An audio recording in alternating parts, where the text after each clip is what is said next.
Well, SpaceX just got one step closer to the first orbital test flight of its launch system Starship after a successful test of its booster. Joining me now live is astrophysicist and cosmologist at ANU, Brad Tucker. Brad, great to see you. So one step closer now. How much more testing needs to be done? Yeah, so this is what we call a static test. So it was on the ground. Not all of the engines were lit up, but that's okay. This was a big step actually to testing, as you said, this booster, and it is a gigantic booster rocket that they hope for Starship, which is the capsule that would sit on top that you're seeing firing here, to be able to go eventually to the moon. And the reason it's important is so they're testing new engines and also an entirely new design. So there's a lot of work that goes into it. So they'll clearly have a few more tests to go before they do that orbital test, so i.e. into space. So things like testing all of the engines.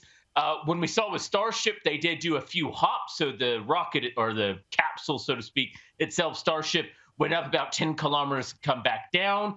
They'll probably want to do that with the booster itself to make sure, they can get off the ground and land safely, because that's the key for SpaceX, is to have it come back down and land.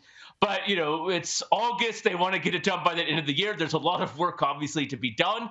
But given usually how their timelines go, they should be able to achieve it. That would be quite exciting, because we just haven't seen this new large rocket take place. And they really want to push getting to the moon in a few years' time. It certainly is exciting, but December is almost at our doorstep, so fingers crossed they can do it in time, Brad. Now, the US is looking to update laws and regulations of commercial space activity. Explain this to us, and what is the Biden administration actually looking to change? Yeah, it's quite interesting, because when we think of space and regulation, it's actually a very confusing area. It's governed often by treaties that then have corresponding bodies who approve flights, going into space, coming back to space, all the processes. So, for instance, SpaceX has been working with the FAA, but they've also working for the Environmental Protection Agency on all of their work to set up their launch sites. But one of the realizations of the Biden administration is that given how fast commercial activity is, where the law and legislation is not really keeping up to what needs to happen. And in fact, we've kind of seen an example of this in our own back door when the SpaceX Crew 1 trunk space junk crashed in the snowy mountains a few weeks ago. And the Australian Space Agency has been working with their counterparts in the FAA, who have to then kind of represent and work on behalf of SpaceX, but not directly.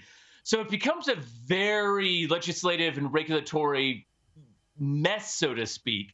And what everyone wants is very clean, clear laws, but also ones that can be updated. And this is the big deal.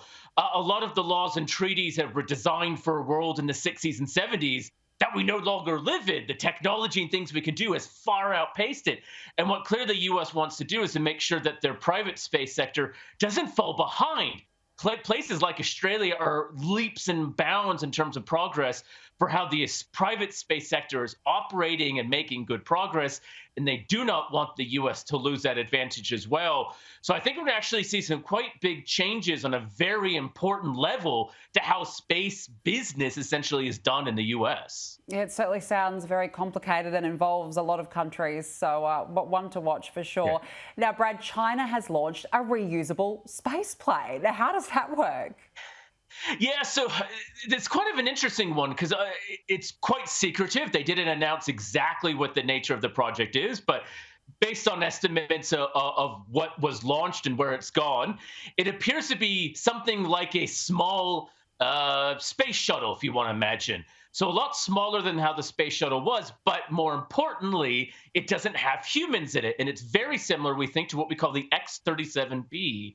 This is a Boeing-built U.S. plane that, again, it doesn't take people, but it can go into space. It can stay in orbit in space like a satellite, but it can be controlled remotely like a drone, so it can land and be reused like the space shuttle.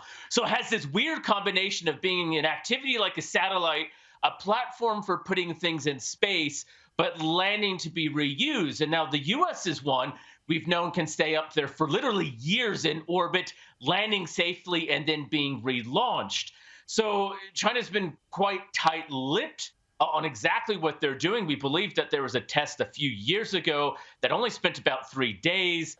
How long this one stays in orbit, we're not quite sure, but obviously groups like the US are paying close attention.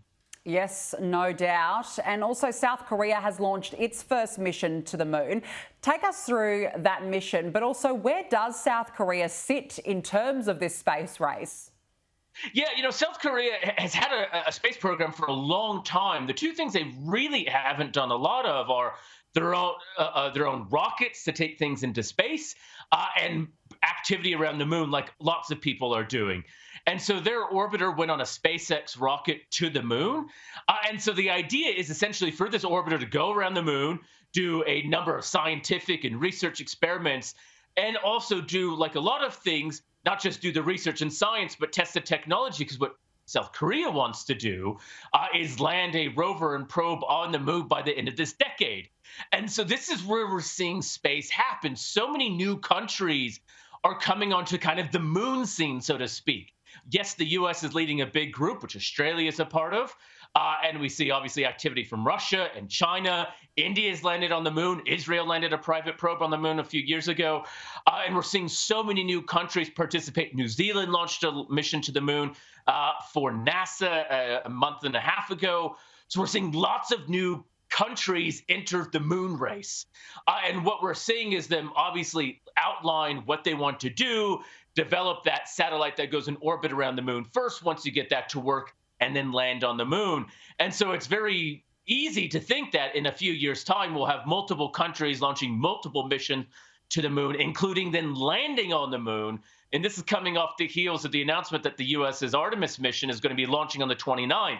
So the moon is really becoming forefront of activity, again, not just for the Americans, but lots of different countries. And so it's a really exciting and a very different moon race than what we had in the 60s and 70s.